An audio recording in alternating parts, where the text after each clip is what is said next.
हमनी के पिछला वीडियो में महिला खाती जरूरी विटामिन के बारे में बात कईले रहनी।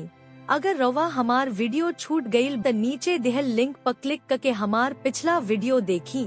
आज हमनी के कुछ जरूरी विटामिन्स आ मिनरल्स के बारे में बात करब जा जवन हर बच्चा खातिर जरूरी बा। त चली शुरुआत कईल जाव। 1. कैल्शियम। बच्चा के हड्डी अवुरी दांत के मजबूत करे खाती इस सबसे जरूरी खनिज हा। अगर लइकन के बढ़त उम्र में पर्याप्त कैल्शियम ना मिले तब बाद में ओह लोग के हड्डी आ मांसपेशी कमजोर हो सकेला। ऐसे बच्चा के कैल्शियम से भरपूर खाद्य पदार्थ जैसे दूध अवुरी डेयरी उत्पाद दही पनीर जरूर खियावल करी। एकरा अलावे पालक ब्रोकोली अवुरी टोफू जैसन हरियर पत्ता वाला सब्जी में भी कैल्शियम पावल जाला। अगर आपके बच्चा दूध ना पियला तो ओकरा खान पान में इस सब चीज जरूर जोड़ल जाए। 2. आयरन। अब आयरन के बात कल जाव। लइकन के शरीर में लाल रक्त कोशिका बनावे आ शरीर में ऑक्सीजन के आपूर्ति खातिर आयरन बहुत जरूरी होला। एकरा अलावे आयरन बच्चा के दिमाग के विकास में भी मदद करेला।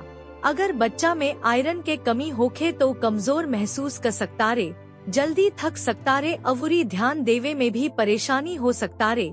आयरन के कमी से उबरे खातिर लइकन के हरियर पत्ता वाला सब्जी पालक मेथी मसूर सूखा फल किशमिश बादाम अंडा आ मछली मांस खियाई।